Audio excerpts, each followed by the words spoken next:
नमस्कार, election DNA में आप सभी का स्वागत है और आपके साथ मैं हूं सुषमा। देश में चुनावी समर शुरू हो चुका है। राजनीतिक दलों ने एक दूसरे के खिलाफ हथियार खोल दिए हैं। साम दाम दंड भेद की नीति चरम पर है। मकसद एक ही है, चुनाव जीतना, सत्ता में आना। चुनावी तपिश से जुड़े हर एक पहलू से रूबरू करवाने के लिए आपके लिए एक खास पेशकश लाए हैं। तो आइए करते हैं दिन भर की तमाम सियासी खबरों का विश्लेषण और पड़ताल इलेक्शन डीएनए में।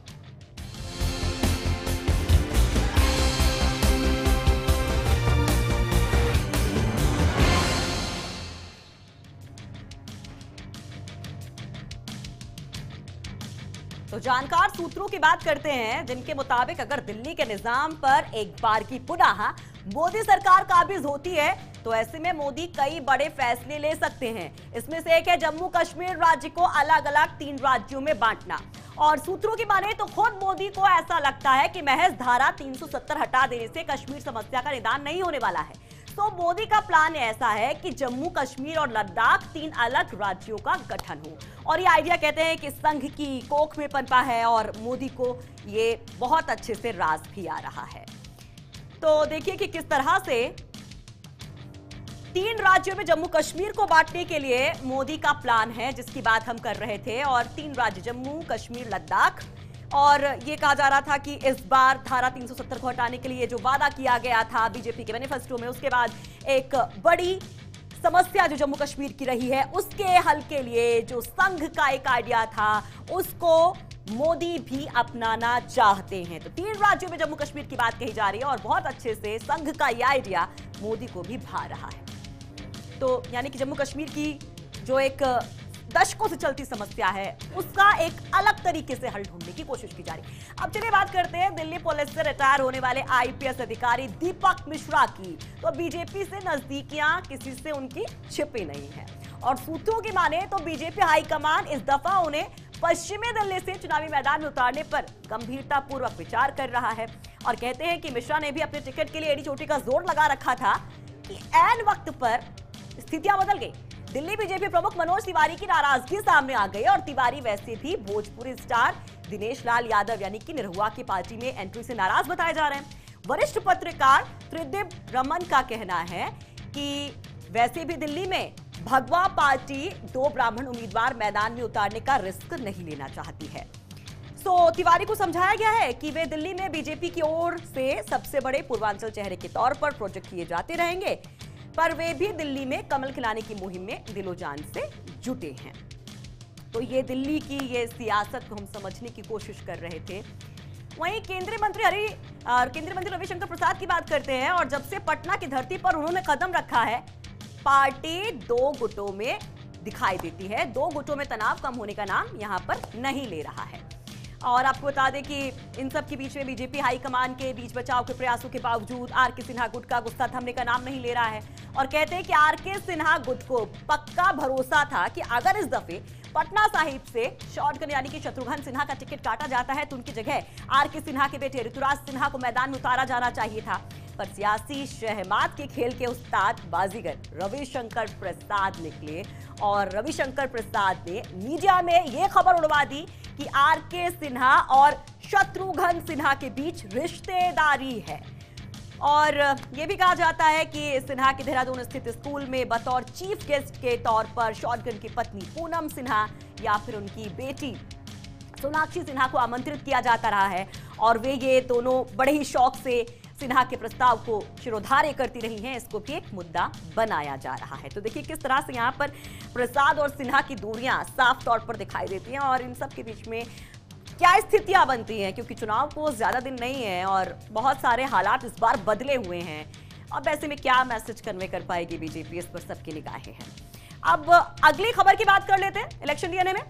शाहनवाज हुसैन की बात करते हैं, बिहार से ही अगली खबर है। यहां पर भी स्थितियों को समझिए कि क्या स्थितियां बन रही हैं। शाहनवाज हुसैन इन दिनों अपनी ही पार्टी से भरे बैठे हैं जब से जेडीयू से गठबंधन के चलते भागलपुर से उनका टिकट कट गया है। उनके तेवर में भी किंचित तल्खी आ गई है। जी हां, तल्खी देखने को मिल रही है। और हुसैन का दर्द यह है और ये कहा जा रहा कि मोदी शाह की उनसे नाराजगी इस बात को लेकर ज्यादा थी कि हुसैन की एक बड़े मुस्लिम कांग्रेस नेता से गहरी छनती है और ये बात बीजेपी हाईकमान को बेहद नागवार गुजर रही थी। अब शाहनवाज कैंप ये कहता घूम रहा है कि उनके नेता 6 बार चुनावी मैदान में उतरे, जिसमें से 3 बार में विजयी भी रहे और पिछली बार में भागलपुर से हारे भी तो बहुत कम अंतर से हारे थे। अब ऐसे में कुछ वोटों से हार को हार आप कैसे मान सकते हैं? और शाहनवाज कैंप कह रहा है कि मुख्तार अब्बास नकवी पर पार्टी हाईकमान की इतनी विशेष कृपा क्यों है, जो मात्र एक बार ही लोकसभा का चुनाव जीत पाए हैं पर 4 दफे राज्यसभा में आ चुके हैं और इनमें से भी 3 बार केंद्र में मंत्री भी रह चुके हैं। तो ये दर्द है देखिए इस कैंप का, और ऐसे कई सारे गुट बनते हैं चुनाव में और उनकी नाराजगी भी देखने को मिलती है, तकलीफ देखने को मिलती है। लेकिन अब कांग्रेस से नाराजगी भाई किस बात की? हम बात करें मायावती की, उनकी भी बात कर लेते हैं। आखिर मायावती कांग्रेस से इतनी नाराज क्यों है, उस पर बात करते हैं। तो आपको बताते हैं वजह। नाराजगी इस कदर है मायावती की कि वो राहुल और सोनिया के खिलाफ भी चुनावी मैदान में उम्मीदवार उतारने की हद तक चली गई हैं। वैसे उन्होंने पिछले चुनाव में भी अमेठी से अपना उम्मीदवार उतारा था और उसे मात्र 57,000 वोट भी मिले थे। वहीं कुमार विश्वास की आपकी उम्मीदवारी मात्र 25,527 वोट ही अमेठी में बटोर पाई थी। वहीं वरिष्ठ पत्रकार सिद्दीप रमन के मुताबिक माया की कांग्रेस से असली नाराजगी की वजह पीएल पुनिया और नसीमुद्दीन सिद्दीकी हैं, जो कभी माया के खास सिपहसालारों में शुमार होते थे। अब ये स्थितियां हैं कि आज कांग्रेस कैंप की ये शोभा बढ़ा रहे हैं और सिद्दीकी को लेकर बहन जी की नाराजगी ठोस वजह मानी जा रही है, क्योंकि वे सिद्दीकी ही थे जो बीएसपी के पैसों का हिसाब किताब रखते थे। वे क्या गए, अपने साथ बहन जी का चहन भी लेकर चले गए और कांग्रेस ने न सिर्फ सिद्दीकी को पार्टी में जगह दी बल्कि उन्हें चुनाव में पार्टी का टिकट भी दे दिया। अब बहन जी गुस्सा हो तो क्यों ना हो, ये नाराजगी की वजह कही जा रही है। अब आगे बढ़ते हैं और बात करते हैं बीजेपी और श्री श्री की। देखिए जरा श्री श्री का रिश्ता कैसे बीजेपी से और ज्यादा दिखाई देता है। बीजेपी से जुड़े सूत्रों के दावों पर अगर हम गौर करें, यकीन करें, तो बीजेपी हाईकमान इस दफे अपने 3 मौजूदा सांसदों मीनाक्षी लेखी, महेश गिरी और उदित राज के टिकट काटने का इरादा रखता है। महेश गिरी को लेकर श्री श्री रविशंकर पहले ही मोदी दरबार में खासी पैरवी कर चुके हैं कि उन्हें गुजरात से टिकट दे दिया जाए।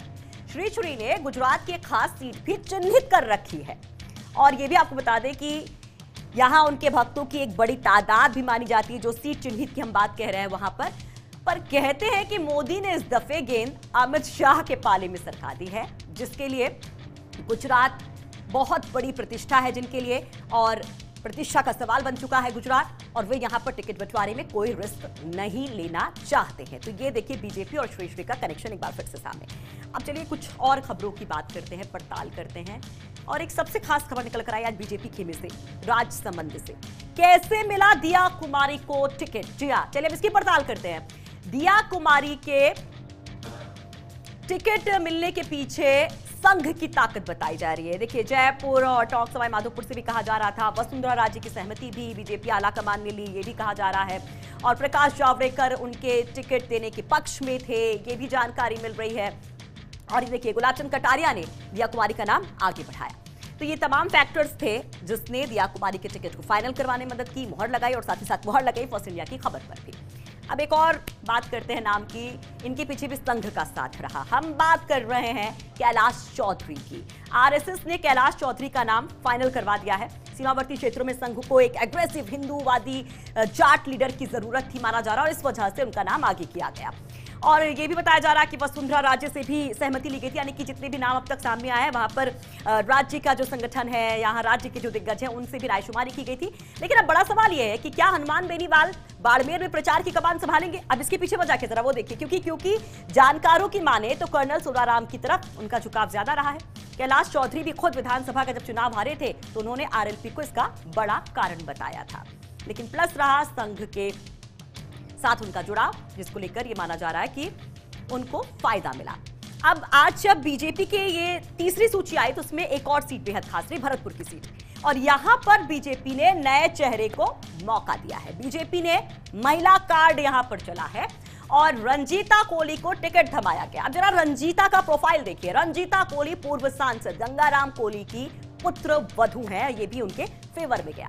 अब महिला कार्ड, कोली कार्ड और उसके साथ साथ एक जो पुरानी विरासत रही है, जो वोट बैंक रहा है इनके साथ इनके ससुर का, उसको लेकर के यहाँ पर एक बड़ी बात कही जा रही। लेकिन टिकट कट गया बहादुर सिंह कोहली का, उनको थोड़ी निराशा है यहाँ पर और लाजमी है कि अब उनका जो खेमा है वो यहाँ पर नाराजगी भी जाहिर करेगा। लेकिन अगर आज के और फैसलों को देखें बीजेपी के, तो एक सीट ऐसी जो अभी तक डिसाइड नहीं हो पाई है कि वहां पर किसको कैंडिडेट बनाया जाए। आज भी वो फंस गई। दौसा सीट की हम बात कर रहे हैं जो किरोड़ी और हुडला के बीच में फंसी हुई है। अभी तक घोषित नहीं हो पाया यहां पर उम्मीदवार का नाम, जबकि पार्टी यहां पर रैपिड सर्वे कर चुकी है। कौन कौन से नाम इसमें आए सामने वही आपको दिखा रहे हैं। जसकौर गोलमा, प्रेम हुडला के नाम पर सर्वे की बात आ रही सामने और इस सर्वे के आधार पर दौसा का टिकट तय होगा, ये जानकारी मिल रही है। लेकिन और कितना वक्त लगेगा इस पर सबकी निगाहें बनी हुई है। अगर आज की ही हम बात करें बीजेपी की उस लिस्ट की जिसकी कई चौंकाने वाली बातें भी सामने है, उसमें करौली धौलपुर की भी सीट बहुत खास है। यहां पर मौजूदा सांसद को रिपीट किया गया है, रिपीट करने का फैसला लिया गया है। तो करौली धौलपुर से मौजूदा सांसद मनोज राजारिया को फिर से टिकट मिला, इनको फिर से यहां पर मौका दिया गया। राज्य कैंप में ये गिने जाते हैं, ये इनके फेवर में था और यहां पर भी देखिए कि पूर्व सीएम वसुंधरा राजे का वर्चस्व दिखाई देता है। तो अब अगर आगे बढ़े कुछ और पॉलिटिकल पार्टीज की बात करें तो बीएसपी की भी दूसरी सूची आई है। बीएसपी ने 6 प्रत्याशियों की दूसरी सूची जारी की है, वो भी हम आपको दिखाएंगे कि किस तरह से यहां पर बीएसपी ने पूरा दम लगाने की कोशिश की है। बाड़मेर से पूर्व आईपीएस पंकज चौधरी को मौका दिया जा रहा है, जोधपुर से मुकुल चौधरी को मौका दिया जा रहा है, जयपुर शहर से भी कैंडिडेट का ऐलान हुआ है, पूर्व आईएएस उमराव सालोदिया को मौका दिया जा रहा है, चित्तौड़गढ़ से भी ऐलान किया गया है, डॉक्टर जगदीश चंद्र शर्मा को मौका दिया जा रहा है, जालौर से भी कैंडिडेट का ऐलान किया गया भागीरथ बिश्नोई के नाम के तौर पर और पाली से शिवाराम मेघवाल बीएसपी कैंडिडेट बनाए गए हैं। तो ये तमाम खबरें कि किस तरह से यहां पर आज बीजेपी की तीसरी सूची आती है, कहां से किसको फिर से मौका दिया जाता है, विश्वास जताया जाता है और कहां पर किसका टिकट कट जाता है। बीएसपी भी इन सबके बीच में और तमाम जो नाराजगी है, रूट ना मनाना है, बिहार से लेकर उत्तर प्रदेश से हर चीज की हम पड़ताल कर रहे हैं। वक्त एक छोटे से ब्रेक के बाद एक बार फिर से आप सभी का स्वागत है। इलेक्शन डीएनए में लंबे समय के इंतजार के बाद भरतपुर लोकसभा सीट से बीजेपी ने वर्तमान सांसद बहादुर सिंह कोहली का टिकट काटकर रंजीता कोहली को मैदान में उतारा। जैसा कि हमने आपको बताया, रंजीता कोहली पूर्व सांसद गंगाराम कोहली की पुत्रवधू हैं। रंजीता कोहली ने फर्स्ट इंडिया से खास बातचीत में कहा कि जीतने के बाद उनकी प्राथमिकता भरतपुर के विकास को लेकर होगी। वहीं 3 बार सांसद रहे गंगाराम कोहली ने भी कहा कि जनता उनकी पुत्रवधू को जिताकर भेजेगी। भरतपुर लोकसभा सीट पर भाजपा ने आखिरकार पत्ते खोल दिए हैं और महिला उम्मीदवार रंजीता कोहली को वहां उन्होंने मैदान में उतारा है। मेरे साथ मौजूद हैं रंजीता कोहली, उनसे बात करेंगे। मैडम, आपको फर्स्ट इंडिया की तरफ से बहुत बहुत बधाई। और आप किन किन मुद्दों को लेकर जनता के बीच में जाएंगी, क्या क्या आपके मुद्दे रहेंगे? सबसे पहले तो मैं भारतीय जनता पार्टी का आभार व्यक्त करती हूँ कि मुझे छोटी सी कार्यकर्ता को इस लायक समझा और मुझे मैदान में उतारा। मैडम, आप महिला हैं तो क्या लगता है महिला को एक बार टिकट दिया है, पहले पूर्व में भी दीपा सिंह की बात की जाए या दिव्या सिंह की बात की जाए, भाजपा ने उनको मैदान में उतारा, वो भरतपुर लोकसभा सीट से जीत कर भी गई हैं। तीसरी बार मर्तबा अगर देखी जाए तो आपको भी मैदान में उतारा है। माननीय प्रधानमंत्री मोदी जी ने सबको एक समान रखा है, महिला को और जेंट्स को, इसलिए मुझे भी एक मौका दिया है तो मैं उनकी हर उस पर खरी उतरूंगी और अपने कार्यकर्ता भाइयों के सहयोग से। इस वक्त मेरे साथ मौजूद हैं रंजीता सिंह के ससुर साहब हैं जो 3 बार लगातार बयाना लोकसभा क्षेत्र से सांसद भी रहे हैं, उनका खासा अनुभव भी है, उनसे जानेंगे। कोहली साहब, आपकी पुत्रवधू को टिकट दिया है जी, क्या आपकी रणनीति रहेगी और क्या क्या आपके वादे रहेंगे जनता के बीच में? जी, जो जनता कहेगी उस काम को करेंगे जी, क्या समझे? जो जनता कहेगी वो उस काम को करेंगे। और अगर विकास के मुद्दों की बात की जाए, पानी, बिजली, सड़क की, तो इन पर क्या रहेगी आपकी रणनीति? बिल्कुल सही रहेगी, करेंगे काम। इस वक्त मेरे साथ मौजूद है जिला अध्यक्ष भाजपा के जितेंद्र सिंह फौजदार, उनसे जानेंगे। डॉक्टर साहब, भाजपा ने आखिरकार महिला उम्मीदवार को यहाँ मैदान में उतारा है, आपकी जो पार्टी की तरफ से अगर बात की जाए तो आपकी पहली प्रतिक्रिया जानना चाहिए। हमारे जो यहाँ के कार्यकर्ता थे वो ये चाहते थे कि किसी महिला उम्मीदवार को यहाँ बनाया जाए, तो पार्टी ने उस भावनाओं को ध्यान रख के हमें रंजीता कोहली को एक महिला के रूप में प्रत्याशी बनाया। हम पार्टी का बहुत बहुत आभार व्यक्त करते हैं और पार्टी के सारे कार्यकर्तागण और पूरे जनता सब भारतीय जनता पार्टी के साथ हैं और मोदी जी को प्रधानमंत्री कमल के रूप में वोट देकर बनाने जा रहे हैं। आपने देखा कि रंजीता कोहली ने अपनी प्राथमिकता बताई, पानी, बिजली और सड़क के जो मुद्दे हैं उनकी प्राथमिकता रहेंगी। भरतपुर से फर्स्ट इंडिया के लिए रवि कटारा। तो वहीं चुनावी समर में सूबे की अगर हम बात करें तो कई सारी खबरें ऐसी होती हैं जो बहुत स्पेशल हो जाती, क्योंकि वो सियासी समीकरण को बनाती भी हैं, बिगाड़ती भी हैं, और ऐसी खास खबर पर हम लाते हैं एडिटर्स चॉइस। तो आज की एडिटर्स चॉइस खबर कौन सी, चलिए वो भी जानते हैं।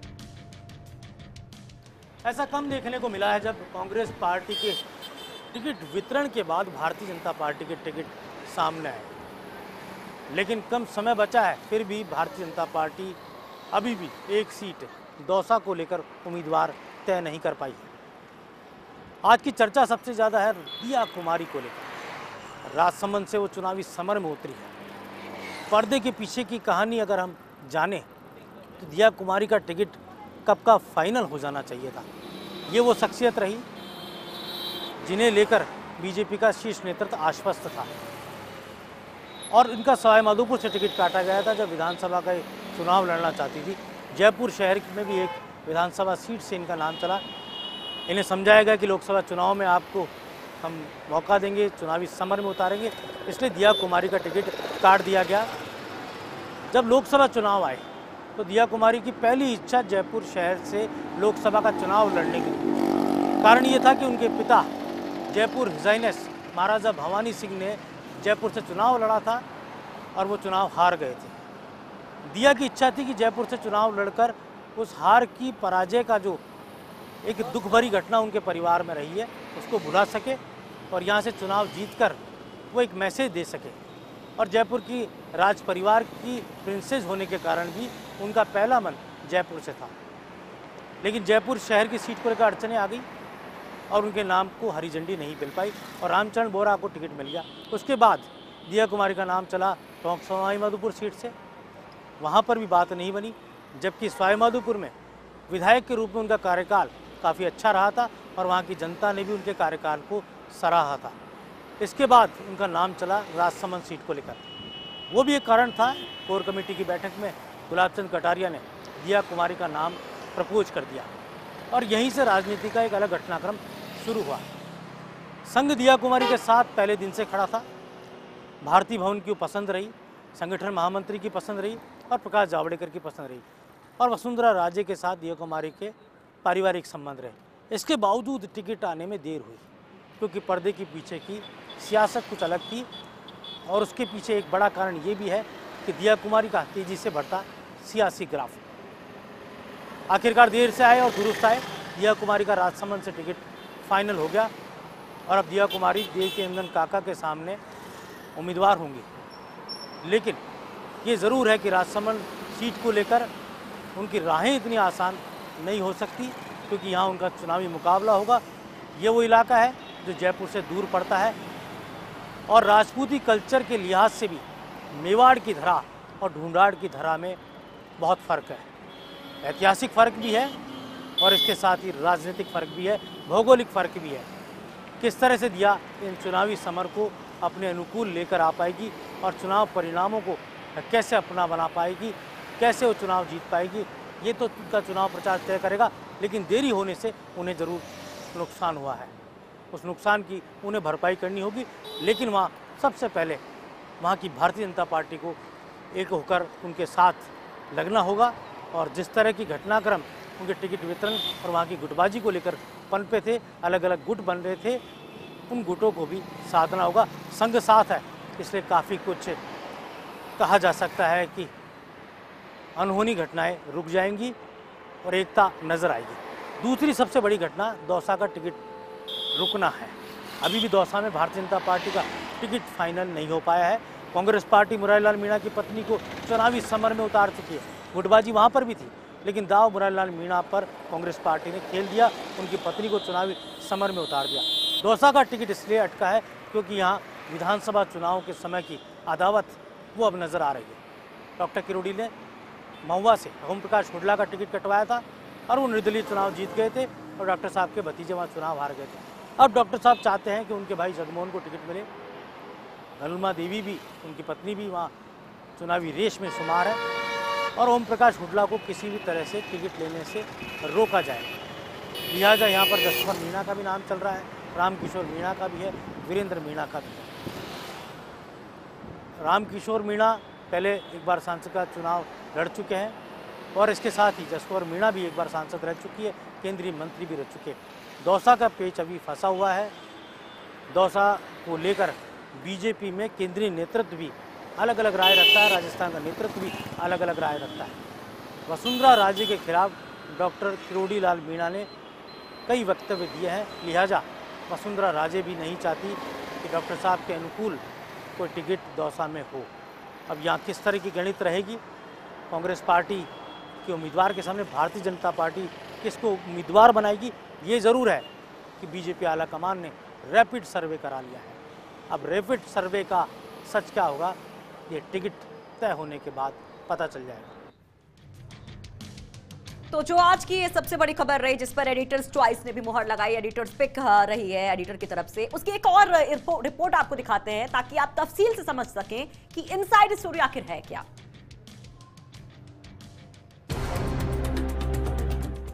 दौसा के अलावा बीजेपी ने राजस्थान में 23 सीटों पर उम्मीदवारों का ऐलान कर दिया है। नागौर सीट गठबंधन को दी जाएगी। 4 उम्मीदवारों की घोषणा के साथ ही राजसमंद, करौली, धौलपुर, भरतपुर और बाड़मेर में तस्वीर साफ हो गई है। बीजेपी ने जातिगत और क्षेत्रीय रणनीति के आधार पर टिकट थमाए।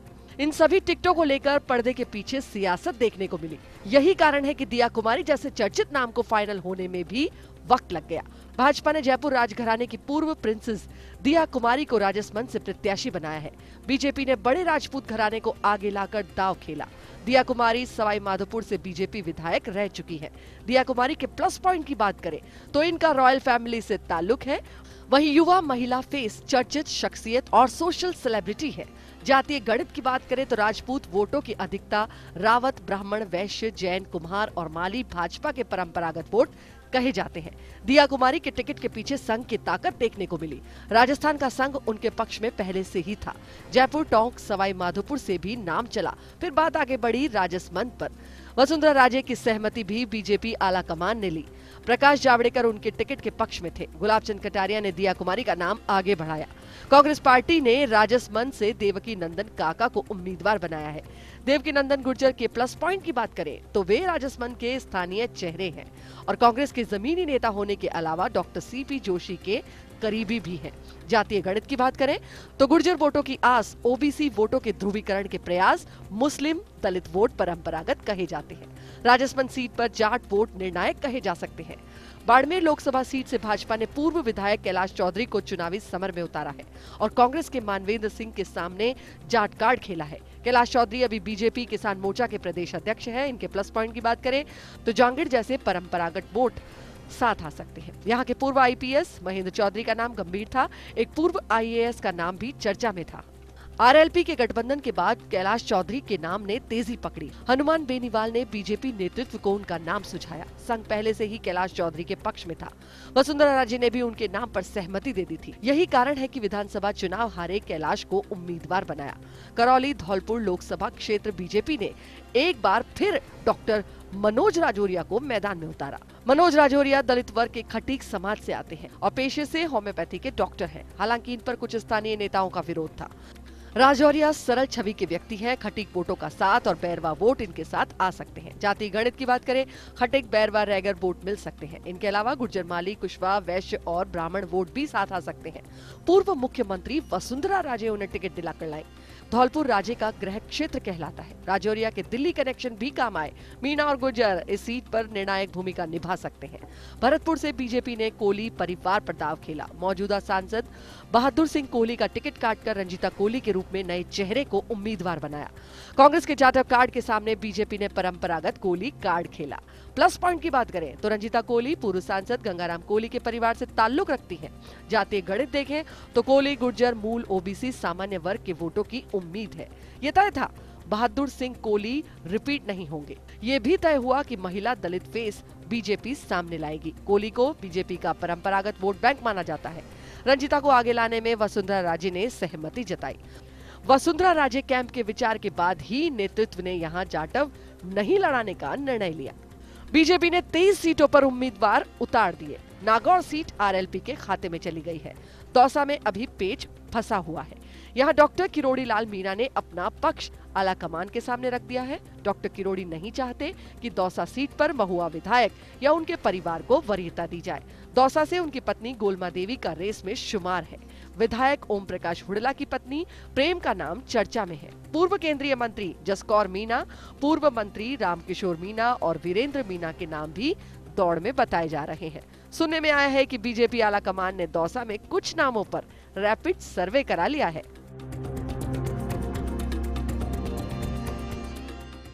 भारतीय जनता पार्टी की तीसरी सूची की सबसे खास बात है राजसमंद से दिया कुमारी का टिकट। जयपुर के राजघराने से निकलकर अब दिया कुमारी राजसमंद के चुनावी समर में उतरेगी। यहां उनका मुकाबला होगा कांग्रेस के कद्दावर नेता देवकीनंदन काका से। इसके साथ ही भारतीय जनता पार्टी ने 23 उम्मीदवारों के नामों का अब तक ऐलान कर दिया है।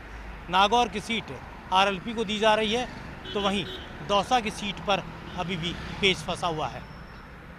दौसा में अभी भी डॉक्टर किरोड़ी लाल मीणा चाह रहे हैं कि उनकी इच्छा के अनुरूप वहां टिकट दिया जाए, और वहीं पर एक खेमा इस बात को लेकर विरोध में अड़ा है कि ओम प्रकाश हुडला की पत्नी को टिकट दिया जाए।